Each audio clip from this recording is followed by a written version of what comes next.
Sfântul Ioan de la Suceava este unul dintre cei mai cunoscuți și cinstiți sfinți din țara noastră, iar ziua prăznuirii sale este o mare sărbătoare la Suceava, unde se află sfintele sale moaște. Sfântul Ioan cel Nou s-a născut în cel de-al XII-lea secol în cetatea Trapezuntului, pe țărmul Mării Negre. Familia în care s-a născut i-a oferit o educație bună și o creștere evlavioasă. Ioan a devenit negustor, moștenind probabil aceasta din familie, semn că se trăgea dintr-o casă înstărită. În anul 1330, Ioan a plecat într-o călătorie legată de meseria sa spre Cetatea Albă, în părțile de sud-est ale țării noastre. Pe corabie a intrat în dispute legate de dreapta credință cu proprietarul corabiei. Acesta din urmă nu era ortodox. Ca să se răzbune pe Ioan, atunci când au ajuns la Cetatea Albă, i-a spus dregătorului tătar al cetății că Ioan voia să treacă la credința tătărască. Desigur, tătarul s-a bucurat și l-a chemat pe Ioan felicitându-l. Sfântul Ioan, înțelegând că a fost trădat, nu s-a speriat, ci a început să mărturisească credința ortodoxă, explicând că este cu neputință să se lepede de Hristos, singurul Dumnezeu adevărat.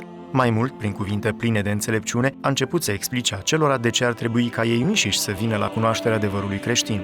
Văzând dregătorul tătar îndrăzneala Sfântului Ioan, s-a mâniat și a poruncit să fie dezbrăcat și bătut cu toiege noduroase până ce aproape a fost ucis. Pe când era lovit și torturat, Sfântul Ioan a mulțumit Tatălui Ceresc rugându-se astfel: Mulțumesc ție, Stăpâne Dumnezeule, că m-ai învrednicit a mă spăla cu sângele meu și a mă face curat de păcatele mele, care din neputință omenească mi s-au întâmplat ale păcătui înaintea ta după Sfântul Botez. Torturile au continuat. Ioan a fost legat de un cal și târât prin cetate până când trupul i-a fost sfârtecat. În cele din urmă a fost decapitat. Creștinii, după rânduială de sus, au luat trupul Sfântului și l-au îngropat cu cinste lângă biserica lor.